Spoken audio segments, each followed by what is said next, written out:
এখানে মধুদার মায়ের থেকে দেখুন এই লঙ্কা শুকানোর জায়গাটা কতটা দূরে রয়েছে, কিন্তু এই সিনটাই যখন আমরা সামনে থেকে দেখি দেখুন এই লঙ্কা শুকানোর জায়গাটা কাকিমার একদম পায়ের কাছাকাছি চলে আসছে। আমাদের প্রিয় শ্যাম মাহাতো দুটো হাত দেখুন পুরো ফাঁকা, কিছু নেই। আপনাদের অন্য অ্যাঙ্গেল থেকে দেখাচ্ছি, দেখুন ওনার দুটো হাতই ফাঁকা রয়েছে। কিন্তু হঠাৎ করে শ্যাম মাহাতোর হাতে একটা লাঠি মতো কিছু চলে এলো, সেটাতে আবার আগুনও জ্বলছে। তারপরে সিনে আবার দেখি শ্যাম মাহাতোর হাতে ওই মশালটা নেই, উনি অস্ত্র তুলছেন। কিন্তু ওই আগুন জ্বালানো মশালটা গেল কোথায়? দেখুন নিচে মেঝেতেও কোথাও নেই। তাহলে বলো। আরে কাকা, আপনারা মুখটা ঢাকা দিন, সবাই তো চিনে ফেললো আপনাদের। মধুদা এই গুন্ডাকে মারার জন্য কুড়ুল চালাচ্ছে, কিন্তু এই কুড়ুলটা লাগাতো দূর, ওনার কাছাকাছিই গেল না। কথা কি ক্লিয়ার না ভেজাল আছে? এখানে শ্যাম মাহাতোর বাইকের সামনে দেখুন কিছু রাখা ছিল না, আপনাদের সামনের অ্যাঙ্গেল থেকেও দেখাচ্ছি, দেখুন কিছু নেই। কিন্তু 2 সেকেন্ড বাদেই শ্যাম মাহাতোর হাতে কোথা থেকে একটা হাতুড়ি চলে এলো। এই হাতুড়িটা কোথায় ছিল রে বাবা? আরে জিও গুরু! এখানে এই কাকুরা হাওয়ায় ভেসে উড়ে উড়ে আসছে। কিন্তু মজার ব্যাপার হলো কাকুটা একাই আসছিল, ওনার সাথে অন্য কিছু ছিল না। কিন্তু ইনি যখন ধপাস করে মাটিতে পড়লেন তখন এনার পায়ের কাছে কি সব ভেঙে ভেঙে পড়ছিল, কি জানি কি ছিল। কিন্তু এটাই যখন অন্য অ্যাঙ্গেল থেকে দেখি, দেখুন ওনার পায়ের সামনে থেকে সেসব জিনিসগুলো গায়েব হয়ে গেছে। আর এরপর ঘটলো আরো বিরল ঘটনা, ওখানে শ্যাম মাহাতো যখন এন্ট্রি নিল, সামনে থেকে ওই লোকটাই পুরো গায়েব হয়ে গেল।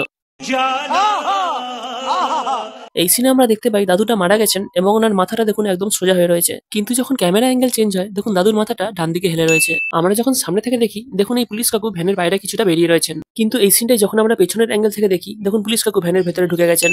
আমি জানতাম আপনারা বিশ্বাস করবেন না, তাই আমি আপনাদের আবার সামনের অ্যাঙ্গেল থেকে দেখাচ্ছি, দেখুন পুলিশ কাকু ভ্যানের বাইরে বেরিয়ে রয়েছেন।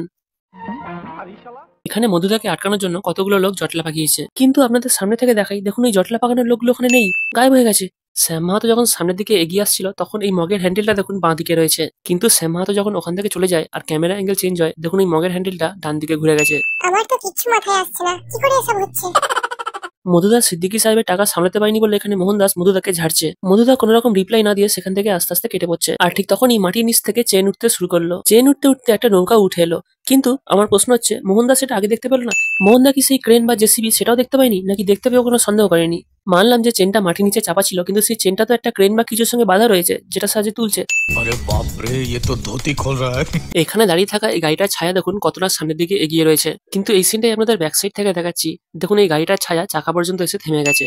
এখানে বিল্লু পাসওয়ান এখনো বন্দুক তোলেনি, শুধু এই কাকুরাই বন্দুক ধরে আছে, তাও মাথা থেকে কতটা দূরে। কিন্তু বিল্লু পাসওয়ান যখন বন্দুক তোলেন, দেখুন এই কাকার বন্দুকটাও মাথায় ঠেকানো ছিল।